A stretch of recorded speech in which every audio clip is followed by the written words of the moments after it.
कल last debtors का account हो गया था, क्रेडिटर्स की बची हुई एंट्रीज और लिख लें जल्दी से। क्रेडिटर्स में चेक करो जरा, ओपनिंग बैलेंस हो गया था, परचेज की एंट्री हो गई, परचेज रिटर्न हो गई। अब आपके डिस्काउंट और उसके एंट्रीज पेंडिंग थी शायद, देखो डिस्काउंट की थोड़ी करी अभी। चलिए लिखिए, टू डिस्काउंट रिसीव्ड, इनकम है ना, टू डिस्काउंट रिसीव्ड डेबिट में। संडे क्रेडिटर से हमें डिस्काउंट मिलता है, इससे क्रेडिटर कम होते हैं, इनकम जनरेट होती है। यदि एंट्री को दूसरे शब्दों में बोलें तो liability account debit to income. Discount मिलने से क्रेडिटर हो जाते हैं कम और लायबिलिटी कम होकर इनकम में कन्वर्ट हो जाती है। तो entry creditors to discount. Next, to rebate received, जैसे हम डेटर्स को रिबेट देते हैं, क्रेडिटर्स हमें रिबेट देते हैं, लेकिन ये टारगेट बेस्ड होती है। To allowance received, to allowance received, creditor से हमें अलाउंस मिलता है। हाँ जी, दोबारा बोले।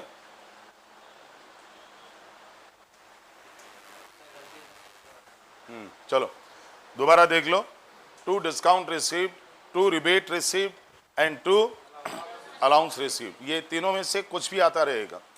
और आगे जब क्वेश्चंस आप बड़े चैप्टर्स के करोगे, स्पेशली ब्रांच में, एक क्वेश्चन में तो तीनों एक साथ है, डिस्काउंट, अलाउंस और रिबेट तीनों एक ही क्वेश्चन में है। आगे बढ़िए। अब यदि क्रेडिटर्स को हम कभी पेमेंट डिले करें, देरी से पेमेंट करें, उन्होंने जो क्रेडिट पीरियड हमें दे रखा है उस क्रेडिट पीरियड में पेमेंट ना करें, तो हमें इंटरेस्ट चार्ज करते हैं वो लोग, और इंटरेस्ट हमें देना पड़ता है, और इंटरेस्ट हमारा एक्सपेंस है। यदि हम क्रेडिटर्स को इंटरेस्ट पे करेंगे यानी इंटरेस्ट चार्ज करेंगे तो हमारे लिए एक्सपेंस है। तो interest account debit to creditors by interest, by interest.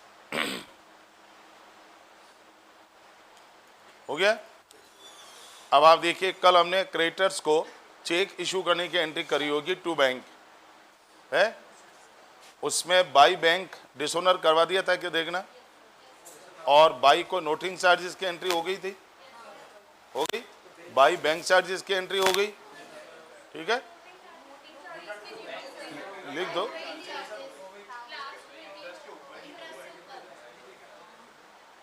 अब कर लो, कोई बात नहीं, अब लिख लो तो हो गई। देखो, बीपी डिसोनर हो गया, चेक डिसोनर हो गया, नोटिंग चार्ज हो गया, बैंक चार्ज हो गए, क्रेडिटर्स ने हमसे इंटरेस्ट चार्ज कर लिया, या हमने क्रेडिटर्स को ये जो बीआर एंडोर्स किए थे, अब इसकी एंट्री के बारे में सोचो।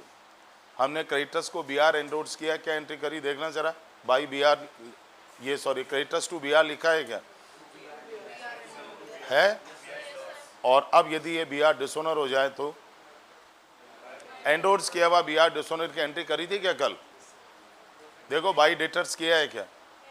चलो डेटर्स अकाउंट में जाके देखो एक बार, संडे डेटर्स के डेबिट में देखो टू क्रेडिटर्स, ब्रैकेट में क्या लिखा है? वाजिब बात है, सीधी सी बात है। यदि आपने क्रेडिटर को बीआर एंडोर्स किया था, मान लीजिए एक बार आप लोगों में से किसी कस्टमर से मेरे पास बीआर आया, मैंने एंट्री करी BR to customer, BR to debtor, इधर मेरा कोई क्रेडिटर है, उनको मैंने बीआर आगे दे दिया, the entry is creditor account BR to BR. लेकिन अब ये बीआर डिसोनर होके आ गया मेरे पास, तो या तो मैं दो एंट्री करूंगा, अब इनसे तो वापस लेने की बीआर टू क्रेडिटर, और डेटर को वापस देने की डेटर टू बीआर, या सीधी एंट्री कर दूं आपस में डेटर टू क्रेडिटर। तो आपने कल ही की है, देखो डेटर्स में टू क्रेडिटर लिखा है तो क्रेडिटर में बाई डेटर्स कल ही थी, कल ब्रैकेट में लिखा होगा एंडोर्स बीआर डिसोनर। ठीक है, अब आपके संडे क्रेडिटर्स की ऑलमोस्ट जो एंट्रीज होनी चाहिए, पेमेंट की, डिस्काउंट की, रिबेट की, अलाउंस की, BR dishonour, cheque dishonour, BP dishonour, noting charges, bank charges, discount, allowance, rebate, purchase return, almost सारी एंट्री हो गई। अब ये बताओ क्रेडिटर अकाउंट ओपन कैसे किया था, खोला कैसे था? मेन बैलेंस हमेशा बाई बैलेंस होता है, मेन बैलेंस, मुख्य बैलेंस। और अब ये बंद कैसे होगा? देखो to balance carried down, to balance carried down, और ये कौन सा बैलेंस है? क्लोजिंग तो है, लेकिन क्लोजिंग भी CR balance, closing CR balance है, डीआर नहीं है। क्रेडिट बैलेंस है ही, और मेन बैलेंस क्रेडिट ही होता है। अमाउंट में लिख दें क्लोजिंग बैलेंस और उसके नीचे CR, शॉर्ट में लिख दें क्लोजिंग बैलेंस CR। और अब यदि सन्डी क्रेडिटर का कॉन्ट्रा बैलेंस, अपोजिट बैलेंस, यदि हमने क्रेडिटर को कोई एडवांस दे रखा तो आपने ओपन किया था टू बैलेंस ब्रोट डाउन, अब ये बंद कैसे होगा? देखो बाई बैलेंस कैरिड डाउन, ये कॉन्ट्रा बैलेंसिंग यहीं से लेके चल रहे हैं हम, आगे काम आएगी आपके। बाई बैलेंस कैरिड डाउन और अमाउंट के कॉलम में लिख दें क्लोजिंग बैलेंस DR, ये कॉन्ट्रा बैलेंस होता है, अपोजिट बैलेंस। यदि क्रेडिटर के पास हमारी कोई डिपॉजिट है, हमारा पैसा कोई जमा है, कई बार होता है जब बहुत ज़्यादा बाजार में डिमांड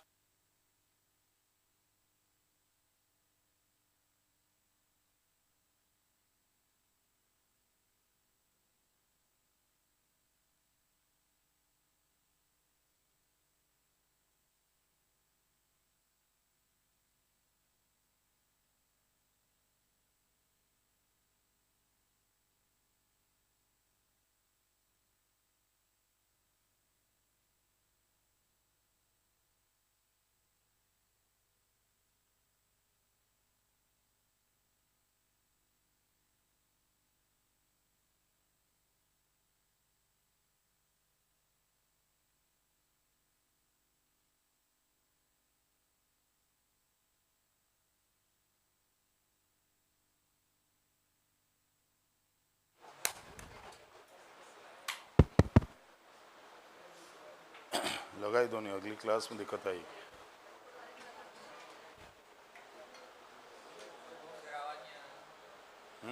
अब आ रही है ना? अब क्यों नहीं आ रही?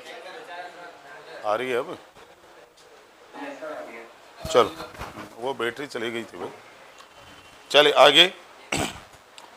अब आप डेटर क्रेडिटर अकाउंट क्लोज करने के बाद आइए BRBP के अकाउंट। टॉपिक नंबर 21, 22 जो है नंबर लगा दो, जो भी है नंबर लगा दो।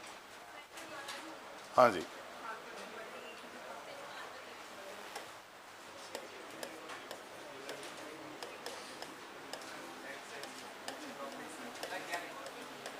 आप पहले टॉपिक नंबर लिख दो, जो भी आपका है आपकी कॉपी के हिसाब से जो है वो लिख दो, और लिखिए accounting for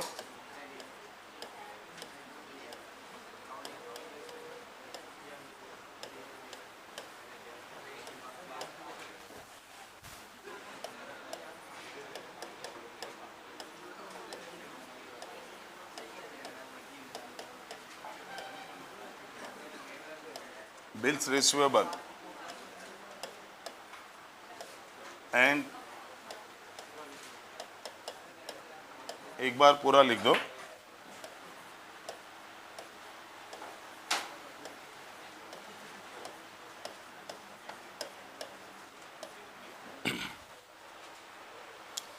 accounting for bills receivable and bills payable, BRBP। Accounting for bills receivable and bills payable, BRBP की अकाउंटिंग।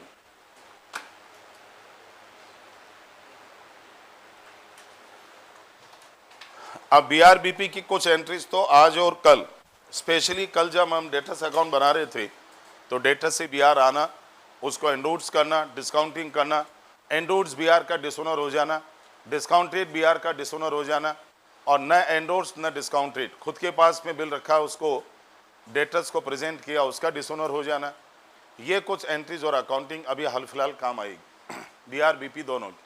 हाँ, अभी हम retirement of bill, renewal of bill, accommodation bill, ये बिल्स ऑफ एक्सचेंज के चैप्टर का part है। यहाँ अभी आप जो चैप्टर्स करेंगे फाइनल अकाउंट्स, उसमें अकोमोडेशन बिल या रिटायरमेंट रिन्यूअल नहीं आएगा, क्योंकि उस पर फिर एंट्रीज बहुत लंबी चली जाती है। फाइनल अकाउंट का क्वेश्चन तो साइड में रह जाता है और BRBP में टाइम लग जाता है पूरा, उसका क्वेश्चन स्पेशली आता है अलग से। फिर BRBP के ट्रांजेक्शन सेपरेट क्वेश्चन ही आता है अलग से, 8 नंबर, 10 नंबर, 7 नंबर, और ये दोनों अकाउंट पूछे जाते हैं। BRBP का अकाउंट, ये चैप्टर आपके वापस से कोर्स में है, फाउंडेशन में था, अभी भी है। फर्स्ट बुक के आपके इसमें शुरू के फर्स्ट या सेकंड चैप्टर में accounting for bills of exchange और बिल्स ऑफ एक्सचेंज में दोनों आ जाते हैं BRBP। अभी हम यहाँ पे सेलेक्टिव एंट्री जो काम की है वो ले रहे हैं। बाद में जो आपके BRBP का full size chapter including accommodation bills, सुना तो होगा अकोमोडेशन बिल्स, वो सारी एंट्री और अकाउंट, क्योंकि अकोमोडेशन बिल की एंट्रीज नहीं, कैलकुलेशन थोड़ी मुश्किल होती कि दो व्यक्ति आपस में एक दूसरे पे बिल लिखते हैं जबकि दोनों ने कोई माल बेचा खरीदा नहीं है, केवल एक म्यूचुअल हेल्प, फाइनेंशियल हेल्प के लिए। एक व्यक्ति को फंड्स की जरूरत है, दूसरे से बात करी, मेरे को 10 लाख रुपए चाहिए, लेकिन मैंने तुझे माल तो बेचा नहीं, तेरे से पैसे कैसे लूँ, तेरे से मैं बिल भी कैसे लूँ। सामने वाला कहता है कोई बात नहीं, आप मुझ पर बिल लिख दो, मैं एक्सेप्ट कर लेता हूँ, आप उसको डिस्काउंटिंग करा लेना, आधे आधे पैसे बांट लेंगे दोनों, आधा आधा डिस्काउंट बांट लेंगे, फिर मैच्योरिटी पे मैं मेरे हिस्से के पैसे दे दूंगा, आप अपने जुटा लेना, बैंक का पेमेंट कर देना। ऐसे अकोमोडेशन बिल्स होते हैं, वन साइडेड भी होते हैं, टू साइडेड भी होते हैं, वो सारा बिल्स ऑफ एक्सचेंज में आएगा। अभी यहाँ पे BRBP के बेसिक ट्रांजेक्शन जो होते हैं वो तो लिखे, एटलीस्ट वो काम आएंगे। बनाइए बिल्स रिसीवेबल अकाउंट,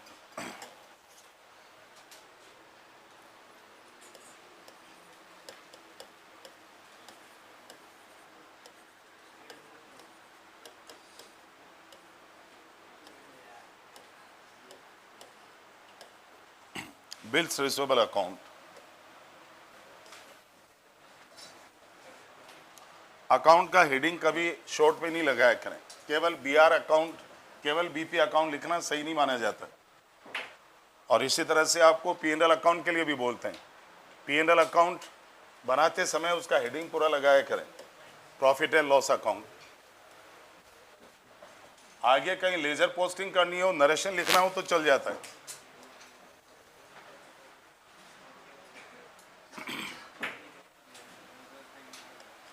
अभी आपको कोई डेट का कॉलम नहीं बनाना है, अभी तो सिंपली 2 कॉलम पर्टिकुलर अमाउंट बस।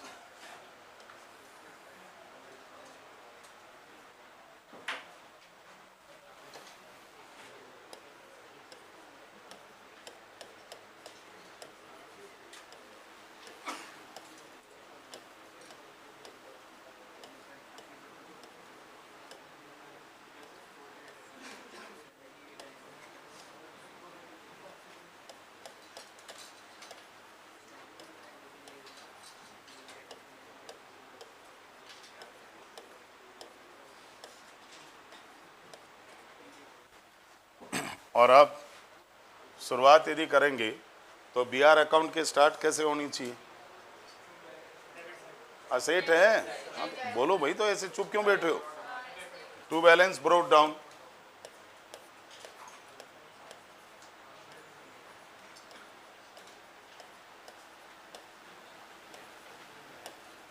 Opening balance. अब डेटर कई टर्म में ओपनिंग बैलेंस मेन भी होता है, कॉन्ट्रा भी होता है, BRBP में नहीं होता है। BR का बैलेंस तो DR ही होगा, CR हो नहीं सकता। वहाँ क्या एडवांस डिपॉजिट या एडवांस रिसीट के चलते बैलेंस अपोजिट हो जाता है, कॉन्ट्रा बैलेंस। यहाँ कॉन्ट्रा बैलेंस नहीं होते, बस डेबिट बैलेंस।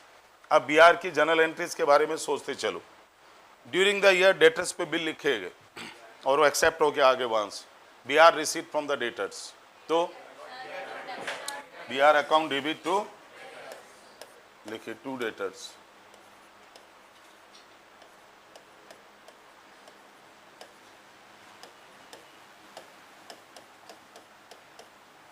और ब्रैकेट में आप लिखना चाहो तो हाल फिलहाल BR रिसीव।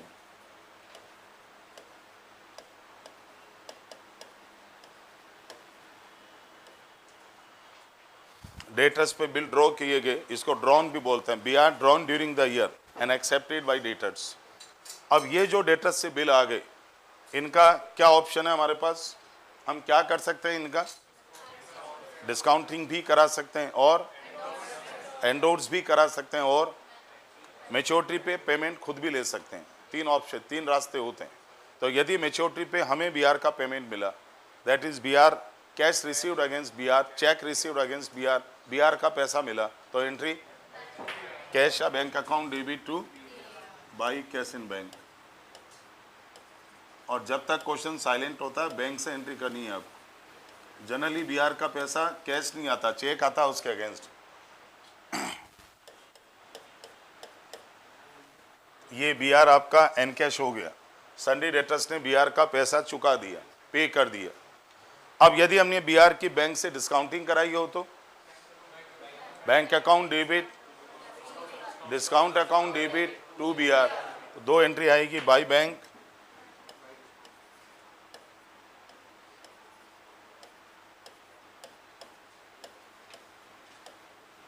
ब्रैकेट में बिल्स डिस्काउंटेड या BR डिस्काउंटेड,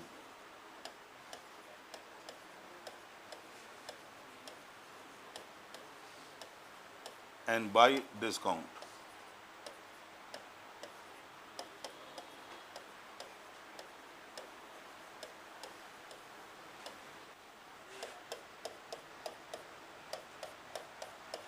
यदि 1 लाख का बिल था और बैंक वालों ने 2000 पे डिस्काउंट काट लिया तो 2000 तो यहाँ पे आएंगे और बाकी 98 ऊपर आएंगे नेट अमाउंट, और वह अकाउंट में जमा हो जाती। बैंक वाले कहते हैं अब निकाल लो चाहिए आप। ऐसे BR की डिस्काउंटिंग होती। अब ये जो BR आपने डिस्काउंट किया, ये डिस्काउंट कहाँ जाएगा?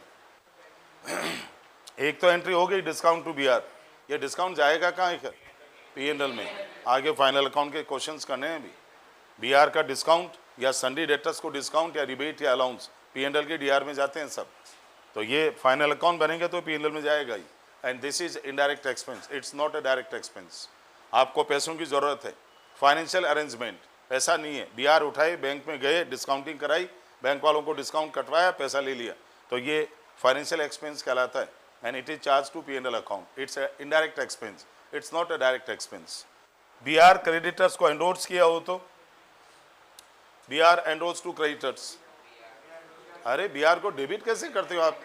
एंट्री बनाते समय सोचते नहीं हो क्या? बिल्कुल भी सीधा उठा के BR अकाउंट डेबिट। आप अपना BR क्रेडिटर्स को हैंड ओवर कर रहे हो, क्रेडिटर्स को थमा रहे हो, तो BR तो जाएगा ना, आएगा थोड़ी कोई। हाँ, तो एंट्री थोड़ा सोच के तो बोला करो, BR टू क्रेडिटर्स। यदि क्रेडिटर्स को BR एंडोर्स करोगे तो क्रेडिटर पाने वाले हैं उनको डेबिट करो, और आपका BR जा रहा है उसको क्रेडिट करो। पर्सनल रियल अकाउंट के रूल सोचो। आप पेमेंट कर रहे हो क्रेडिटर्स का, creditors account DR to BR।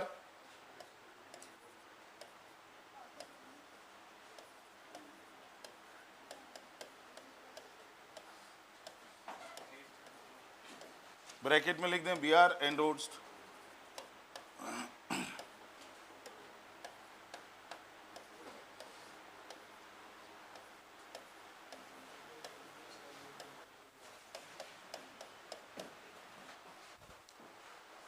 और अब यदि ये वाला BR 3 एंट्री बताना अलग अलग। हमने डेटर्स से BR रिसीव किया था ये, और मैच्योरिटी पे हमने डेटर्स को प्रेजेंट किया। हमने ना एंडोर्स किया ना डिस्काउंटिंग कराई, हमारे पास पड़ा BR, और आज मैच्योरिटी डेट है।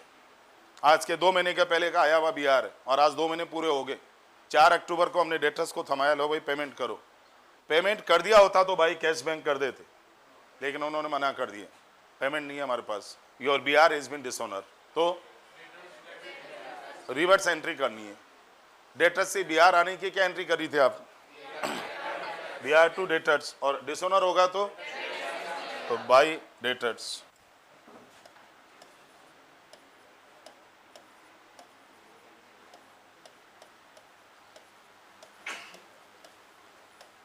ब्रैकेट में BR डिसऑनर्ड,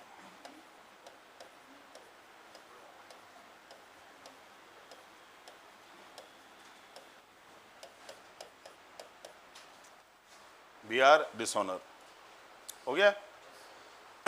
यदि हमने डेटर्स का जो BR आया था, ये वाला, ये जो डेटर्स से BR आए थे, हमने इसको बैंक से डिस्काउंटिंग करा लिया था। Bank debit discount debit to BR करके BR बैंक में पहुंचा दिए। बैंक वाले शिकायत लेके आए, सर आपका ही BR डिसऑनर हो गया, आपने डिस्काउंटिंग कराई थी 2 महीने पहले, आज मैच्योरिटी थी, हमने डेटर्स को भेजा, वहाँ पेमेंट नहीं आ रहा, उन्होंने मना कर दिया, पार्टी बैंकरप्ट होगी, आप जानो आपका BR जाने, हम तो पैसे आपसे लेंगे वापस। अब यदि डिस्काउंट किया हुआ BR वापस लौट के आ गया, डिसऑनर हो गया, तो बैंक से तो BR आपको वापस मिलेगा और वो डेटर्स को जाएगा। या तो 2 एंट्री करो, या तो पहले बैंक से BR वापस आने की, बैंक से BR वापस आने की entry, BR to bank, BR वापस डेबिट हो जाएंगे, बैंक का बैलेंस कम हो जाएगा, और इस BR को डेटर्स को भेजने की एंट्री, डेटर्स टू BR, या तो 2 एंट्री करो, और या दोनों को नेट करना है तो नेट एंट्री कर लो। डेटर्स अकाउंट डेबिट टू, फिर यहाँ नहीं आई, फिर इस अकाउंट में एंट्री क्यों आई? कल आपने डेटर अकाउंट बनाया था, उसमें देखो डेबिट में टू बैंक, और ब्रैकेट में लिखा होगा डिस्काउंटेड बी आर डिसऑनर्ड, वो एंट्री शॉर्टकट थी। और यदि शॉर्टकट कर रहे हो तो फिर बी आर अकाउंट में न डी आर में न सी आर में दोनों तरफ एंट्री नहीं आई, वरना अभी दो एंट्री आती।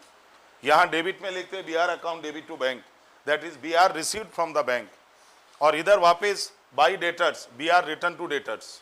एक एंट्री डेबिट एक क्रेडिट कैंसिल हो जाती है, इस अकाउंट पे इफेक्ट ही नहीं आता। सिमिलरली आपने क्रेडिटर्स को बी आर एंडोर्स किया, ये पढ़ी B R endorse to creditors, entry करी क्रेडिटर्स टू बी आर, और यदि ये बी आर डिसऑनर हो गया तो क्रेडिटर ये बी आर आपको वापस भेज देंगे।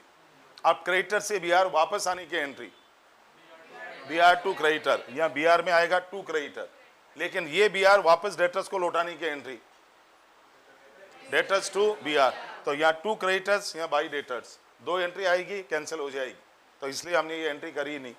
एंट्री करी थी डेटर्स अकाउंट या टू क्रेडिटर्स। अब देखो कल डेटर्स के डेबिट में टू क्रेडिटर लिखा होगा, ब्रैकेट में क्या लिखा है, एंडोर्स बी आर डिसऑनर। आज क्रेडिटर अकाउंट देखो, क्रेडिटर्स के क्रेडिट में by debtors, endorse B R dishonour, तो एंडोर्स किए हुए बी आर डिसऑनर होते हैं तो डेटर और क्रेडिटर बढ़ जाते हैं, लेकिन बी आर में हम एंट्री नहीं करते हैं क्योंकि हम मेथड सेकंड यूज करते हैं।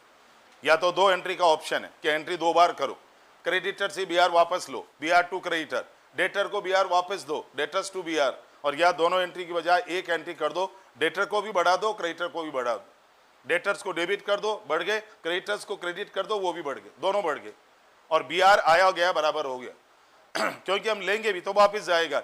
बी आर अकाउंट में दो एंट्री होगी, D R C R cancel हो जाएगी, इसलिए वो एंट्री यहाँ पे होनी नहीं। अब बी आर अकाउंट को क्लोज करना है, बाई बैलेंस कैरिड डाउन। अभी हाल फिलहाल हम यहाँ पे बी आर की बाकी एंट्रियाँ नहीं ले रहे हैं। Retirement of bill, renewal of bill, फिर उसमें ब्याज व्याज की कैलकुलेशन, रिबेट की कैलकुलेशन, बहुत सारे मामले आते हैं, वो अभी नहीं ले रहे हम।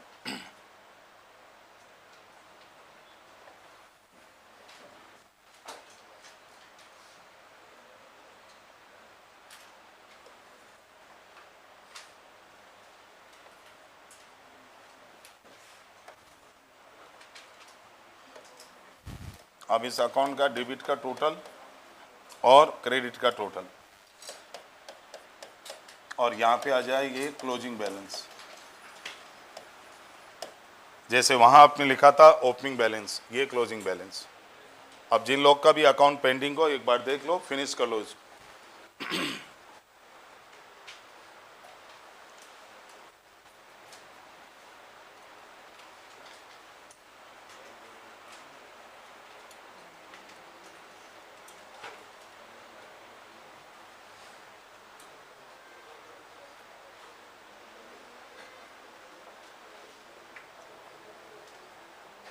बोलो हो गया क्या?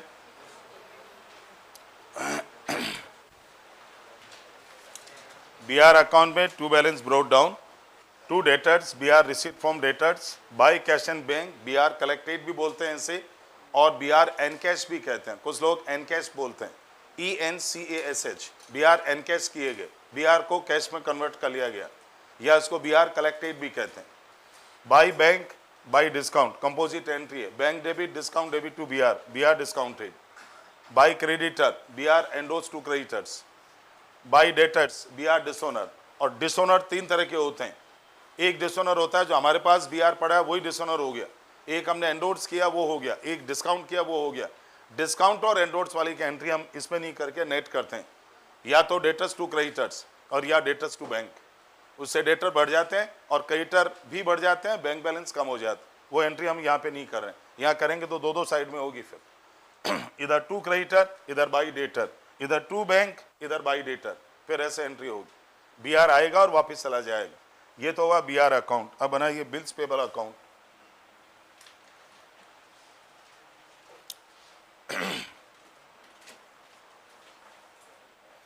Bills payable account,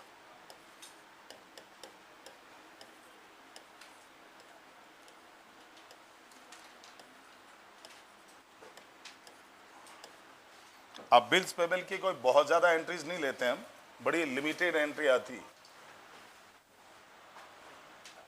bills payable में इतने सारे मामले नहीं है, गिनी चुनी 3-4 एंट्री होती है बस।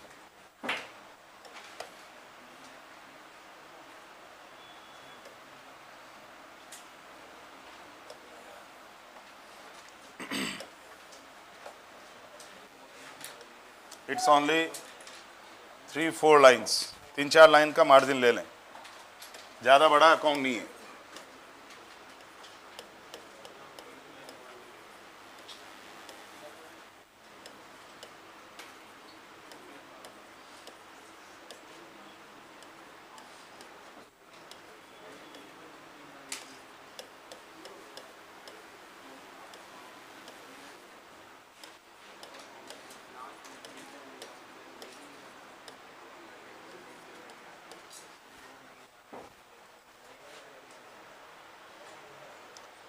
लिखिए,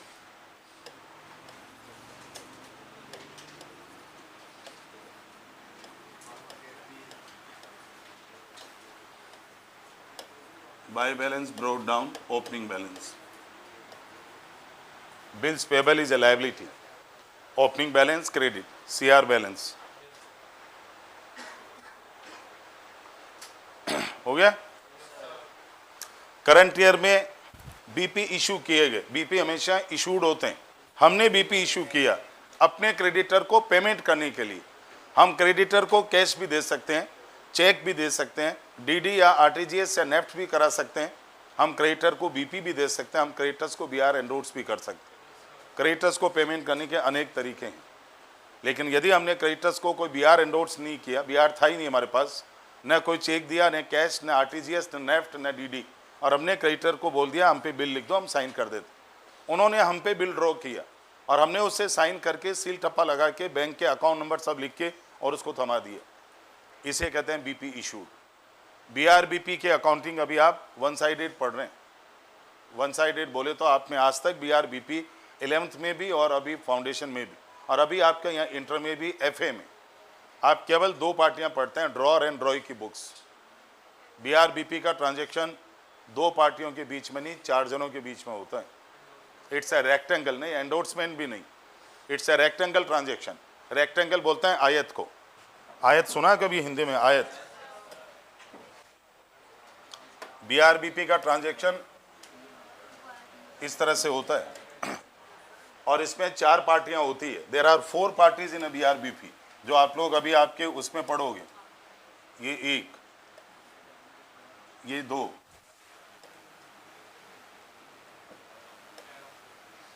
ये 3 और ये 4।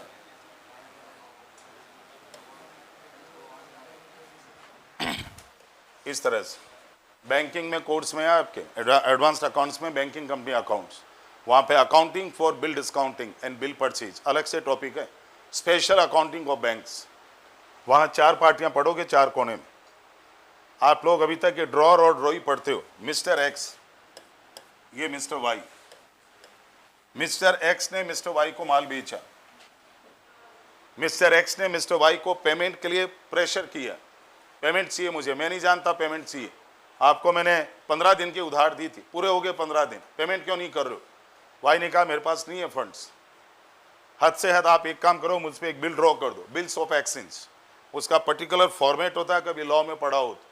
बिल ऑफ एक्सचेंज का भी फॉर्मेट होता है, आपके कोर्ट्स में है भी बाकायदा नेगोशिएबल इंस्ट्रूमेंट होता है, रेवेन्यू स्टैंप लगती है उसके ऊपर, सिग्नेचर होती है, वो डॉक्यूमेंट बन जाता है। एक लीगल डॉक्यूमेंट होता है बिल्स ऑफ एक्सचेंज, उसकी लैंग्वेज होती है प्रॉपर, कैसे लिखा जाता है, क्या क्या लिखा जाता है उसमें, क्या क्या उसके पीछे डॉक्यूमेंट अटैच होते हैं रियल लाइफ में।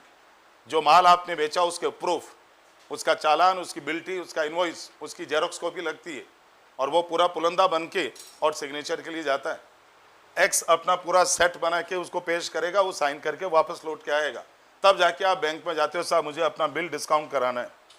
तो बेसिकली ये ड्रॉर एंड वो ड्रॉई, ये बिल ड्रॉ करेगा और वो एक्सेप्ट करेगा। वो एक्सेप्टर है, ये राइटर है। बिल लिखने वाला ड्रॉर और बिल एक्सेप्ट करने वाला ड्रॉई। और वाई इस बिल को एक्सेप्ट करके, वाई इस बिल को एक्सेप्ट करके एक्स को थमा देगा और वो एक्स के लिए बन जाएगा बीआर और वाई के लिए बन जाएगा बीप। मिस्टर एक्स को यदि इस बिल को डिस्काउंटिंग कराना है तो अपने बैंक में जाता है और उसका अकाउंट है सपोज एसबीआई में, और वो बंदा बैंक में जाएगा, सर मुझे ये बिल डिस्काउंट कराना है। एसबीआई वाले बिल डिस्काउंट करके, डिस्काउंट काट के इसके खाते में, करंट अकाउंट में पैसे डाल देंगे। सर ये 1 लाख का बिल था, 98 हमने आपके अकाउंट में डाल दिए, 2000 हमने काट लिया हमारी इनकम। अब ये बिल की मेच्योरिटी 1 महीना, 2 महीना, 3 महीना, वॉटेवर मेच्योरिटी पे ये बिल, ये एसबीआई वहां नहीं भेजेगा, ये बिल जाएगा मेच्योरिटी पे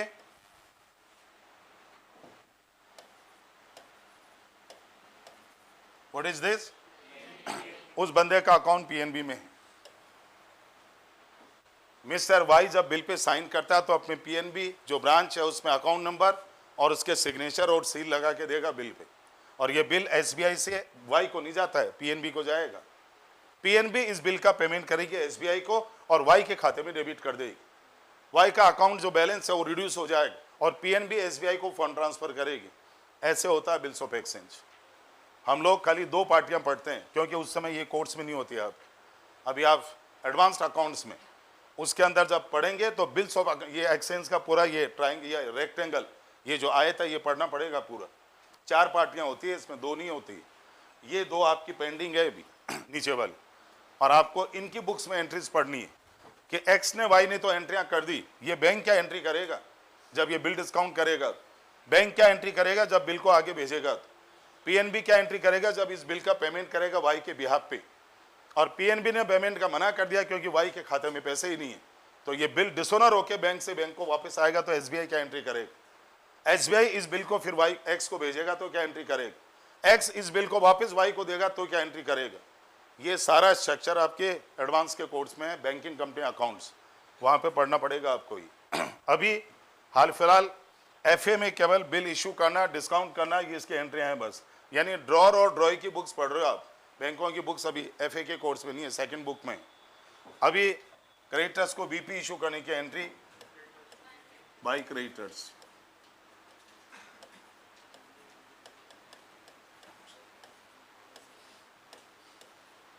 ब्रैकेट में बीपी इशूड,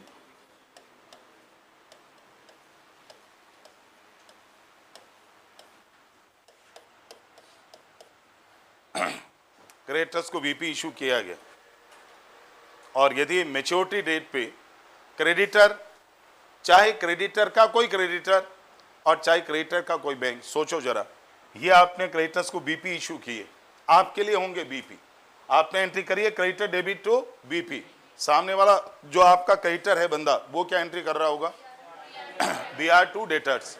अब वो क्या क्या कर सकता है आगे, या तो एंडोर्स करेगा या डिस्काउंटिंग करेगा और या खुद रखेगा। अब चाहे वो कुछ भी करें, हमें क्या मतलब। आज यदि आपने 4 अक्टूबर को बिल दिया है अपने क्रेडिटर को 2 महीने की मैच्योरिटी का, 4 अक्टूबर से 4 नवंबर और 4 दिसंबर के बाद वो बिल आपके पास तीनों में से एक जगह से आएगा। या तो किससे आएगा, जिस डेटर को दिया उसी से, क्योंकि उसने आगे किसी को दिया ही नहीं, या तो वही भेजेगा वापस, या उसके बैंक से, या उसके क्रेडिटर्स। हमारे पास तो बिल पेमेंट के लिए आएगा, और हम यदि उसका पेमेंट ऑनेस्टली कर देंगे, डिसऑनर नहीं करेंगे, सीधी सीधी बात, सामने बिल कहीं से भी आए हो, हमें क्या फर्क पड़ता है, चाहे हमारे डेटर ने बिल दिया हो, चाहे उसके क्रेडिटर ने और चाहे उसके बैंक ने, हमें कोई फर्क नहीं पड़ता, हमें तो बीपी चुकाना है। बीपी पे करने की entry BP debit to cash and bank, generally payment bank से होता है, अभी तो आप लिख दो cash and bank, question silent होता है तो टू बैंक ही करना होता है, it is BP paid.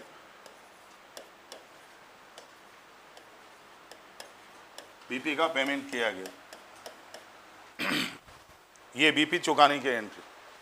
And by the way, sundry creditor ने जिनको हमने बीपी दिया, चाहे उसके किसी क्रेडिटर ने चाहे उसके किसी बैंक ने, तीनों में से कहीं से भी हमारे पास बीपी पेमेंट के लिए आया और हम पेमेंट कर नहीं पाए, दैट इज बीपी डिसऑनर।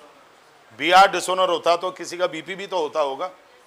यदि आज आप में से किसी को मुझे बीआर मिला तो मैं बीआर रिसीव कर रहा हूं, लेकिन आप तो बीपी इशू कर रहे हो ना, और मैच्योरिटी डेट पे यदि मैं उस बीआर को आपको प्रेजेंट करूं और आप पेमेंट के लिए मना कर दो तो मेरे लिए तो कहलाएगा बीआर डिसऑनर, लेकिन आपके लिए कहलाएगा बीपी डिसऑनर। यदि बीआर किसी का डिसऑनर है तो सामने वाले का बीपी भी तो डिसऑनर हुआ है। अल्टीमेटली क्रेडिटर को बीपी देने की reverse entry, BP to creditors.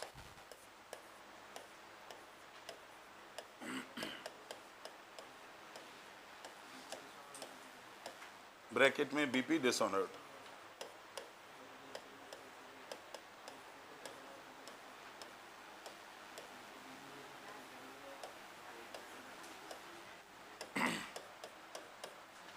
और हम एंट्री कर रहे हैं बीपी डिसोनर की, सामने वाला कर रहा होगा बीआर डिसोनर की।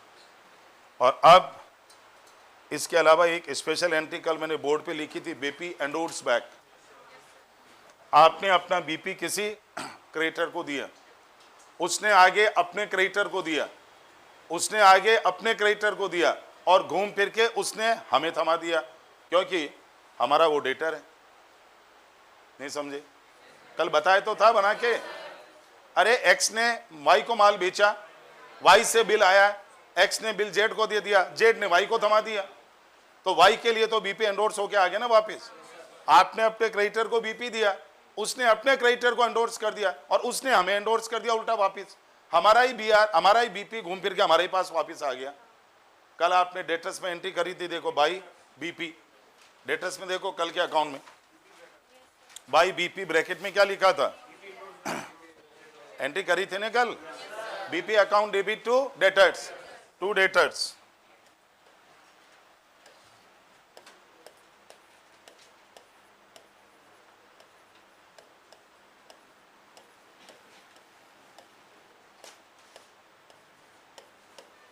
बीपी एंडोर्स बैक,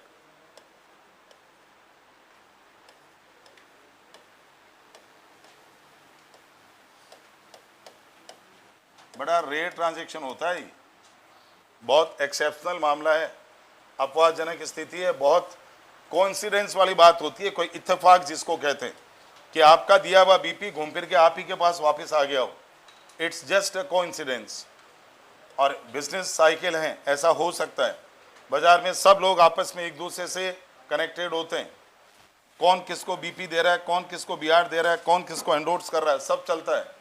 अब इस अकाउंट की शुरुआत कैसे करी थी, तो बंद कैसे होगा, लिखे टू बैलेंस कैरिड डाउन।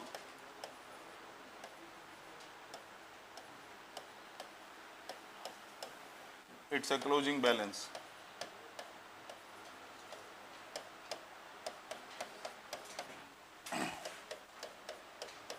ये आपका बीपी अकाउंट, ये बिल्स पेबल अकाउंट।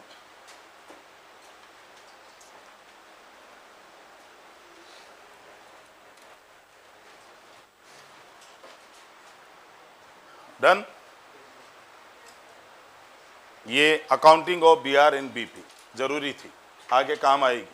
बीपी का ये अकाउंट हमने बनाया है, वैसे ये एंट्री आपको बड़ा मुश्किल से मिलेगी। और इवन ये लोग तो कभी डिसोनर भी नहीं देते।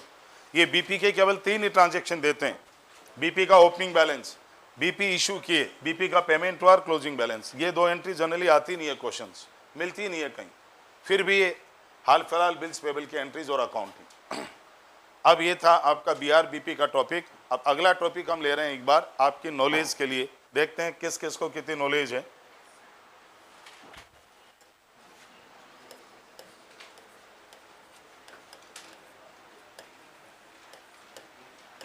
नंबर आप देख लो, मैं यहाँ नंबर नहीं लिख रहा हूँ क्योंकि सब आगे पीछे हो गए सब लोग, कोई 22, कोई 23, कोई 21, देख लो। अब आप लोग जानो क्या नंबर है, मुझे नहीं मालूम, लिख लो जो भी लिखना है।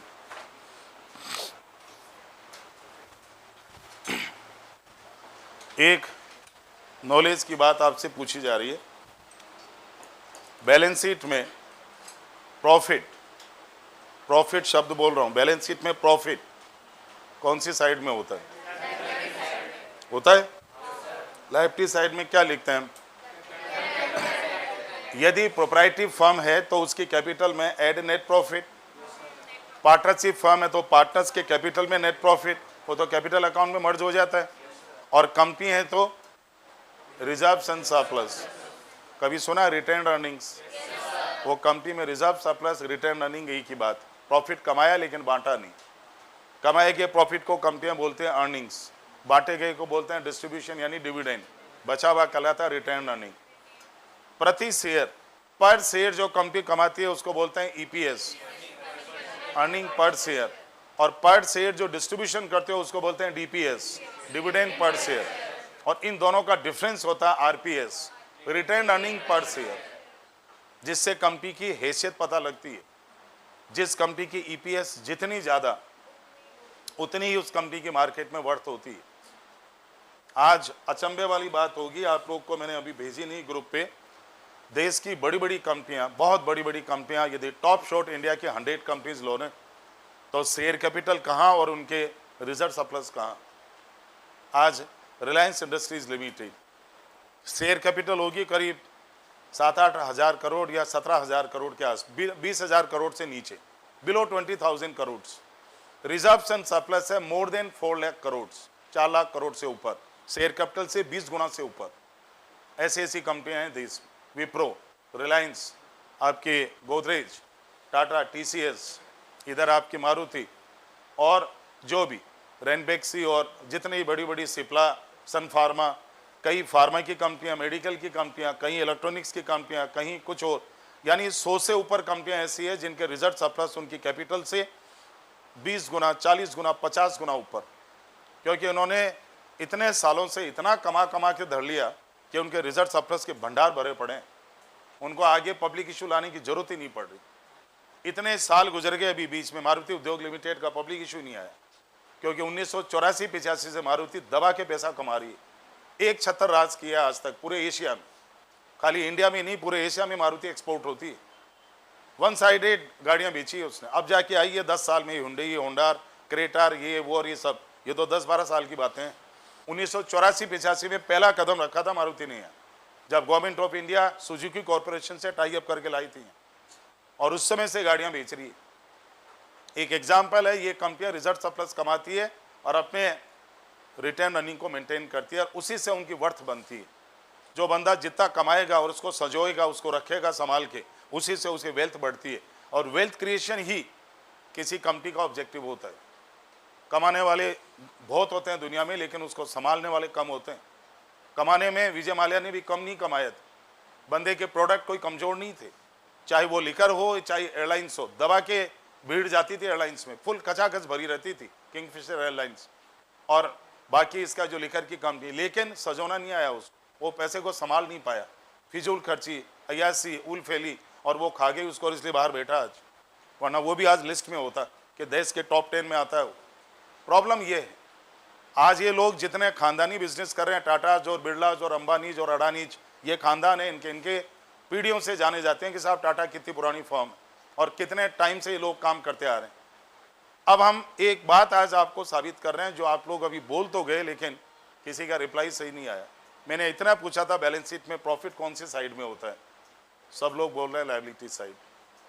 सरासर गलत है ये, प्रॉफिट कभी लायबिलिटी साइड में होता ही नहीं है, हमेशा असेट साइड में होता है।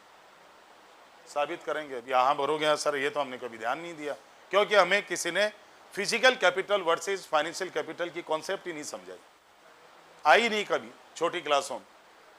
अब जाके वो टाइम है जब आपको ये नॉलेज होनी चाहिए, प्रॉफिट कभी लायबिलिटी साइड में नहीं होता है। लायबिलिटी साइड में तो खाली उसकी बैलेंस बराबर करने के लिए हम P&L अकाउंट रखते हैं, वो आर्टिफिशियल एंट्री होती है, कृत्रिम एंट्री होती है। वो प्रॉफिट की रियल प्रेजेंस, उसकी फिजिकल प्रेजेंस, उसका भौतिक अस्तित्व बैलेंस शीट के एसेट साइड में होता है। समझ लो कैसे।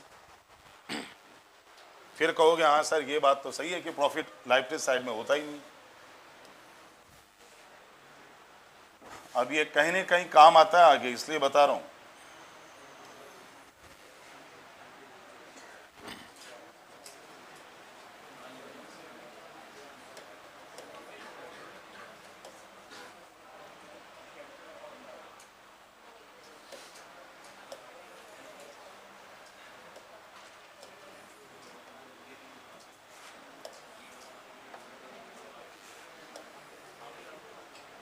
चलो हम एक प्रोप्राइटरी फर्म का ही एग्जांपल लेते हैं।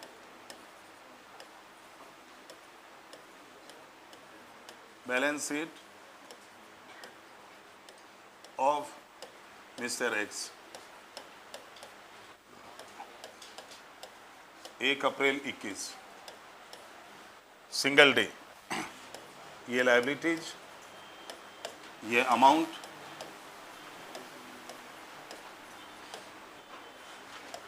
Assets, amount. और ये बात तो आपको पहले ही बताई जा चुकी है, अकाउंटेंसी में एक अकेली बैलेंस शीट ऐसी है जिसकी साइड अपोजिट होती है। ये कौन सी साइड है? लायबिलिटी सीआर होती है क्रेडिट, और ये अकेली बैलेंस शीट उल्टी होती है सबसे, वरना trading account DR and CR, P&L account DR and CR, left को डीआर राइट को सीआर, इसमें लेफ्ट को सीआर राइट को DR, again prudence conservatism. Asset के बारे में बाद में सोचो, पहले लायबिलिटी गले लगाओ। उधर ट्रेडिंग P&L पहले खर्चे की सोचो, इनकम बाद में देखो। इस तरह से बेस पे ये प्रूडेंस बेस्ड बनते हैं फॉर्मेट। किसी ने शुरू में बैलेंस शीट बनाई थी, लुका पेशिलो ने, तो पागल नहीं था कि मेरे से उल्टा हो गया फॉर्मेट गलती से। उसने कॉन्सेप्चुअल बैलेंस शीट बनाई थी कि जब भी आप कोई बैलेंस शीट बनाओ, अपनी असेट लायबिलिटी का लेखा जोखा करो, पहले लायबिलिटी को कंसिडर करो। लायबिलिटी प्राइमरी है, असेट सेकेंडरी है। खैर, अब आपको एक एग्जांपल में रख रहा हूं। 1 अप्रैल 2021 को मिस्टर एक्स ने 10 लाख रुपए कैपिटल इंट्रोड्यूस करके बिजनेस शुरू किया। 10 लाख की कैपिटल लगाई उसने अपने बिजनेस। किसी भी बिजनेस की पहली एंट्री लाइफ की, चाहे कंपनी हो, प्रोप्राइटरी और partnership form, capital introduced in the business, क्या एंट्री करोगे? तो ये cash and bank account 10 lakh रुपए, और इधर ये कैपिटल अकाउंट 10 लाख रुपए। अब हर स्टेज पे बैलेंस शीट की टोटल चेक करते जाना। बैलेंस शीट कभी इम्बैलेंस नहीं होती, इसीलिए इसको बैलेंस शीट कहते हैं। शुद्ध हिंदी में बैलेंस कहते हैं तराजू को। कभी बैलेंस शीट का हिंदी शब्द सुना है? तुलन पत्र। बैलेंस शीट इज तुलन पत्र, चिट्ठा भी कहते हैं लोग। तुलन पत्र, तुलनात्मक पत्र, तुलना करना, कंपेयर करना, असेट लायबिलिटी का बैलेंस मेंटेन करना, तुलन पत्र कहते हैं शुद्ध हिंदी में। बैलेंस का मतलब तराजू होता है। ये तराजू एक तरह का, ये कभी डगमग नहीं होता है, इधर उधर ऊपर नीचे नहीं होता है। जितना वजन उधर डालोगे उतना इधर भी डलेगा। 10 लाख उधर डालें कैश और बैंक में तो 10 लाख लायबिलिटी में। कल को 2 लाख रुपए की ड्राइंग्स कर लोगे, 2 लाख रुपए उधर से कम होंगे तो 2 लाख कैपिटल भी कम हो जाएगी। कल को दिन उधार माल खरीदोगे, उधर स्टॉक आएगा तो इधर क्रेडिटर आ जाएंगे। कल को नगद माल खरीदोगे, उधर स्टॉक आएगा तो उतना कैश कम हो जाएगा। कल को यदि माल बेचोगे, इधर आपका माल कम होगा तो डेटर आ जाएंगे, तो उसका प्रॉफिट इधर आ जाएगा। ये कभी इम्बैलेंस नहीं होता है। बैलेंस शीट कभी जिंदगी में इम्बैलेंस नहीं हो सकती किसी। डबल एंट्री इंपैक्ट देना आना चाहिए। अब मैं एक एक ट्रांजेक्शन आगे बढ़ रहा हूँ। बंदे ने 1 अप्रैल को 10 लाख लगा के बिजनेस शुरू किया। इसमें से इसने 9 लाख रुपए का नगद माल खरीदा, कैश परचेज ऑफ गुड्स। अब इस पे बैलेंस शीट में इंपैक्ट देने की सोचो। यदि आप 10 लाख में से 9 लाख का नगद माल बाजार से लेके आ जाओगे तो आपके पास में स्टॉक कितना आ जाएगा? स्टॉक 9 लाख आ जाएगा, और इधर जो कैश और बैंक है वो दोनों साइड का टोटल 10 लाख। इस 9 लाख में से 5 लाख का माल, 5 लाख रुपीज का गुड्स, 5 लाख रुपए वाला माल 30% मार्जिन रेट पे सन्डी डेटर्स को उधार बेचा। 5 लाख का गुड्स, 9 में से 5 का माल, 30% मार्जिन, 5 लाख का 30% 1.5 लाख, 1.5 और 5 6.5 लाख का माल यदि आप बेचोगे, डेटर्स 6,50,000। लेकिन इधर आपका जो 9 लाख है वो घटके कितना रह जाएगा? लेकिन अब 4 इधर कम हुए, सॉरी 5 कम हुए, यहां तो 6.5 आ गए। फिर 1.5 लाख कहीं के हैं इसमें। ये प्रॉफिट। पहले दोनों साइड की बैलेंस चेक करो, टोटल बराबर है या नहीं। डबल एंट्री चेक करते चलो। इधर टोटल कितने हो गए? 11.5, और उधर 11.5। इस 4 लाख रुपए में से 3 लाख रुपए का माल 25% मार्जिन जोड़ के नगद बेचा गया, कैश सेल्स। 3 लाख का माल, 4 में से 3 लाख का माल गया, कितना रह गया? 1 लाख। और वो जो 3 लाख का माल आपने बेचा प्लस 25% मार्जिन, 75,000, 3 लाख। और आपके कैश अकाउंट अभी कितना है? 1 लाख में 3 75 और जोड़े 4 75। अब यहां से स्टॉक कितने का कम हुआ था? 3 लाख, और ऊपर बढ़ गए कितने? 3 75। एक तो पहले ही बढ़ा था ना, 75,000 एक्स्ट्रा कहीं के आ गए। इधर आपका P&L अकाउंट 225। बोलो, दोनों साइड का टोटल चेक करो। इधर तो 12-25 है और उधर हो गया।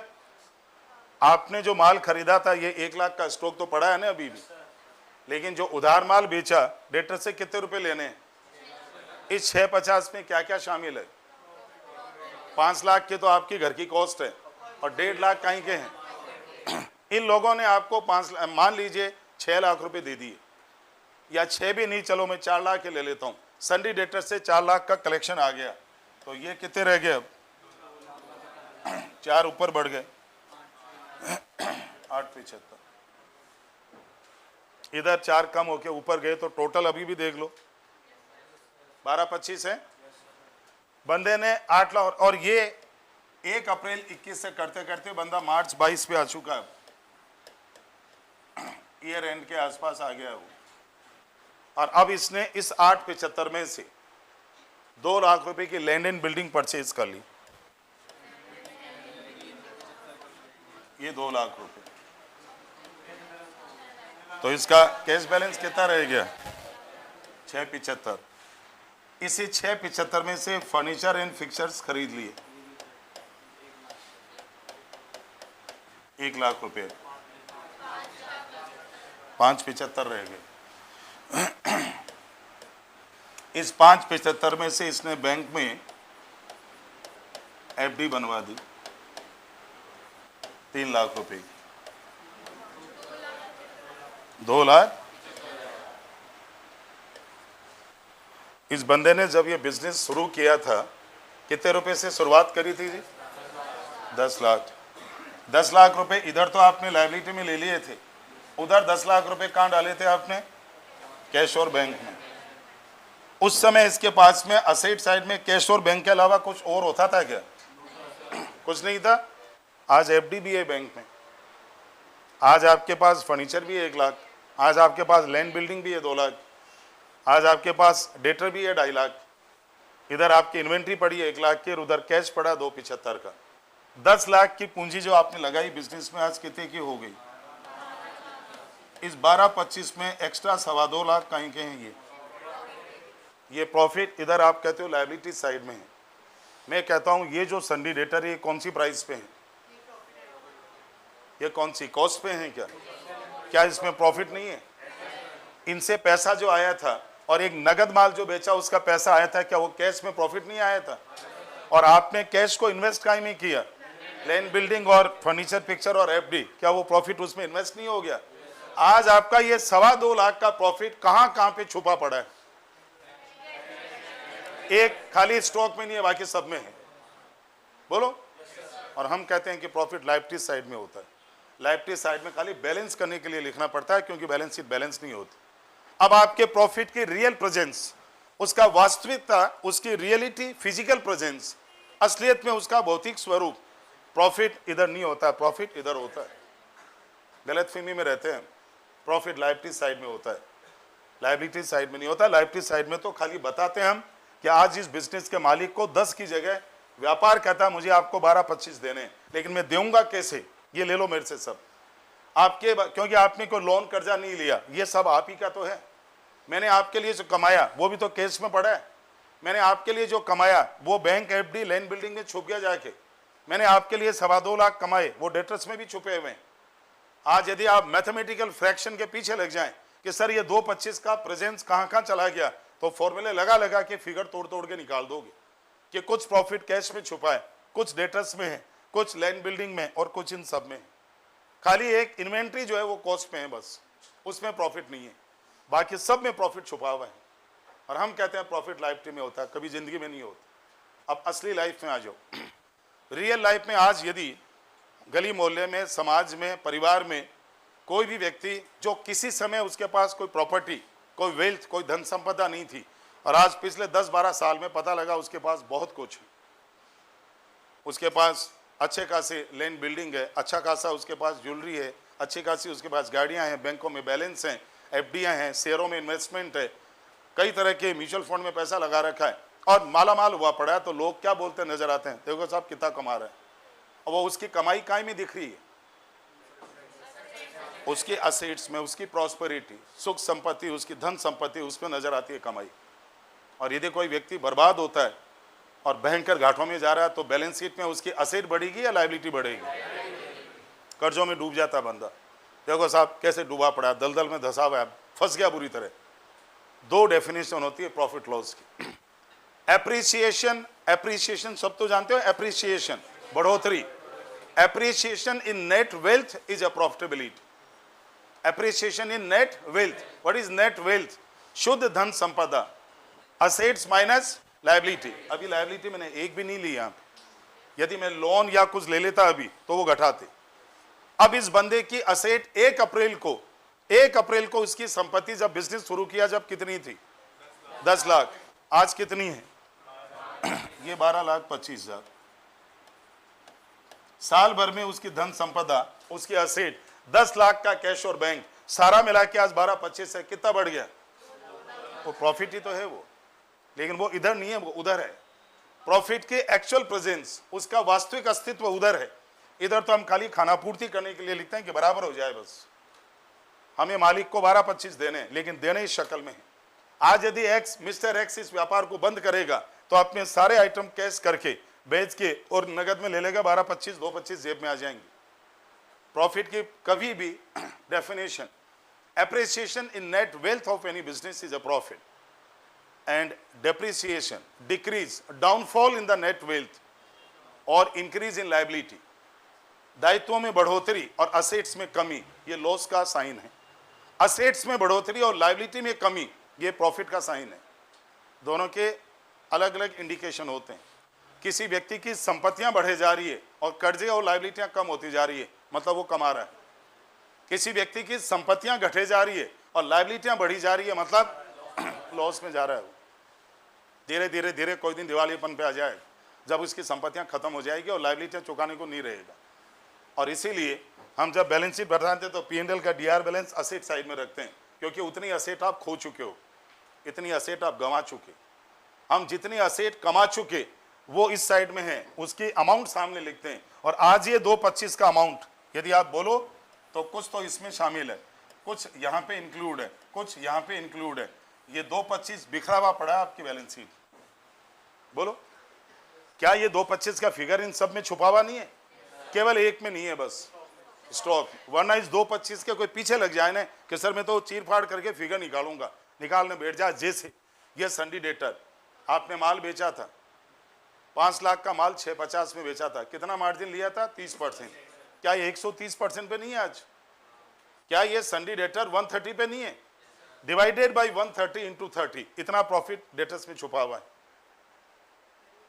2,50,000 अपॉन 130 इंटू 30, ये जो भी आएगा डेसिमल्स में आएगा 57,000 समथिंग, वो डेटर्स में छुपा हुआ है। इतना प्रॉफिट आपने अभी कलेक्ट नहीं किया। जब ये कैश में आ जाएगा तो प्रॉफिट कैश में चला जाएगा।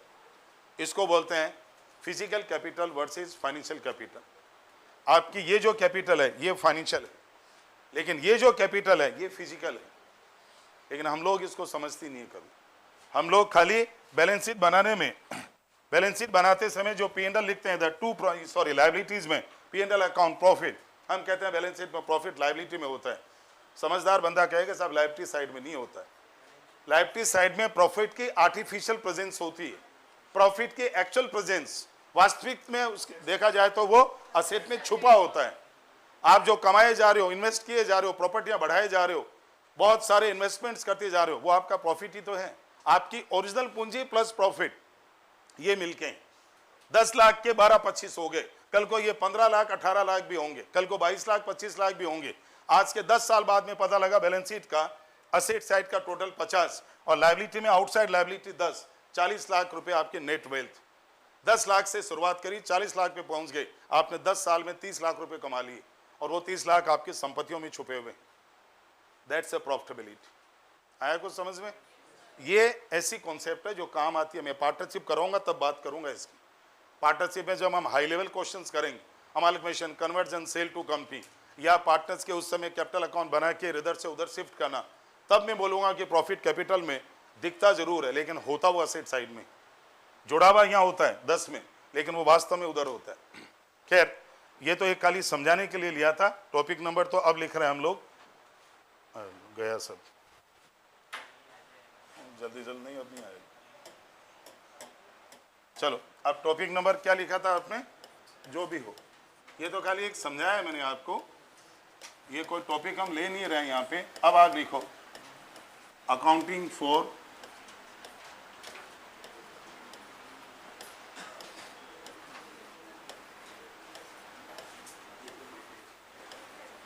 Normal loss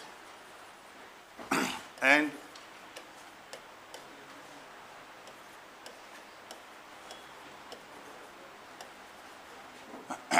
abnormal loss. और ये काम की चीज़ है, आप लोग कंसाइनमेंट पढ़े हो शायद, कंसाइनमेंट पे पाया कभी, कंसाइनर ने कंसाइनी को माल भेजा और रास्ते में डैमेज हो गया, कभी नॉर्मल लॉस हो गया, कभी एबनॉर्मल हो गया, लॉस इन ट्रांजिट, और कभी कंसाइनी के गोडाउन में माल में आग लग गई, कंसाइनी के गोडाउन से माल चोरी हो गया। नॉर्मल एबनॉर्मल दोनों चलेंगे साथ साथ। अब कॉमर्स के स्टूडेंट को एक बात तो अच्छे से रटा दी जाती है कि नॉर्मल लॉस की एंट्री नहीं होती, बोलो, कॉस्टिंग में भी और अकाउंट्स में भी, दोनों जगह। कॉस्टिंग में आप लोग जो चैप्टर्स पढ़ रहे होंगे, मटेरियल लेबर हो गया क्या, नहीं, वो जो बेच वाइज हुआ होगा अलग अलग, है ना। कॉस्टिंग में आपके एक टर्म आएगी normal loss of material, abnormal loss of material, normal idle time, abnormal idle time, इस, और वहाँ पाओगे नॉर्मल आइडल टाइम की कोई कैलकुलेशन नहीं होती, टोटल वर्किंग आवर्स में से घटा दो, आवर्स कम होंगे, रेट बढ़ जाएगी अपने आप, इन्फ्लेशन इफेक्ट। ऐसे ही आपके नॉर्मल लॉस ऑफ मटेरियल, माल खरीदा, कुछ थोड़ा बहुत लीकेज श्रिंकेज हो गया, घटा दो, बचे हुए माल की कीमत बढ़ जाएगी। ये तो हम सीख जाते हैं कि नॉर्मल लॉस की अलग से एंट्री नहीं होती, एबनॉर्मल लॉस की होती है, लेकिन कभी ये नहीं समझ पाते नॉर्मल एबनॉर्मल लॉस का हिट, उसका इम्पैक्ट, उसका असर कहाँ पड़ता है और वो किस तरह से असर दिखाते हैं। नॉर्मल लॉस छुप के असर दिखाता है, एबनॉर्मल लॉस खुल के सामने आता है और वो अपना असर ओपनली शो करता है, उसका इम्पैक्ट ओपन होता है, क्लियरली विजिबल होता है, एपिरेंट होता है, सामने दिखता है। नॉर्मल लॉस एक स्लो पॉइजन है, दिखता नहीं है लेकिन अपना असर छोड़ जाता है, आपके प्रॉफिटेबिलिटी को चुपचाप खा जाता है, लेकिन वो दिखता नहीं है सामने, एपिरेंटली नजर नहीं आता है। ये अकाउंटिंग के दो फंडामेंटल्स, नॉर्मल एबनॉर्मल लॉस की अकाउंटिंग किस टाइप से होती है। अब ये हमें ट्रेडिंग P&L बना के एक एग्जाम्पल, जैसे अभी एग्जाम्पल लिया था उस टाइप से ट्रेडिंग P&L का एक एग्जाम्पल लेके, opening stock, purchase, closing stock, COGS, sales, GP, फिर नीचे NP, और उसमें फिर मैं अचानक कहूँगा इतना माल नॉर्मल लॉस हो गया, इतना माल लीकेज श्रिंकेज और गिरने बिखरने से इधर उधर हो गया, चलो भूल जाओ, आया गया हुआ है, काहे क्या उसका कोई एबनॉर्मल तो हुआ नहीं है, कोई अनहोनी तो हुई नहीं है, कोई एक्सीडेंट तो हुआ नहीं है, आग लगी नहीं है, बाढ़ भूकंप आया नहीं है, ये तो रोज की बात, क्योंकि आपको मालूम है नॉर्मल लॉस अनअवॉइडेबल होते हैं, उनको होने से टाल नहीं सकते आप। यदि कोई बंदा पेट्रोल या डीजल का बिजनेस कर रहा है तो उसमें कुछ परसेंट तो इवेपोरेशन यानी पेट्रोल डीजल का उड़ना, वो तो ऑब्वियस सी बात है होगा। कोई बंदा ऑयल का बिजनेस कर रहा है, उस केस में थोड़ा बहुत लीकेज तो उसको मान के चलना पड़ेगी। कोई क्रोकरी का बिजनेस कर रहा है, कांच की क्रोकरी जहाँ दुनिया जहाँ से आती और जाती है, थोड़ी बहुत तो ब्रिकेजेस उसमें होगी, 100% तो आप क्रोकरी सलामत रख नहीं सकते, थोड़ी बहुत तो टूट फूट होगी। Normal losses are always unavoidable, uncontrollable, लेकिन एब्नॉर्मल लॉसेज होते हैं एक्सीडेंटल लॉसेज, जो या तो आपकी लापरवाही से होते हैं और या फिर एक्ट ऑफ गॉड, उस पर किसी का कोई वश नहीं है, अनकंट्रोलेबल होते हैं। आप चाहो तो थोड़ा बहुत कोशिश करके बचा सकते हो, वरना तो होते हैं। इन दोनों लॉसेज का ट्रीटमेंट अलग अलग है, नॉर्मल का अलग है, एब्नॉर्मल का अलग है। तो इन दोनों लॉसेज की, अभी तो टाइम नहीं होगा, लेट हो जाएंगे, आगे टाइम क्या दिया था, 8:30 ही दिया था, हाँ तो लेट हो जाएंगे, मेरी भी आगे क्लास है, ठीक है। तो इन दोनों लॉसेज की अकाउंटिंग कल आपको करके, कल से हम शुरू कर देंगे फिर फाइनल अकाउंट्स।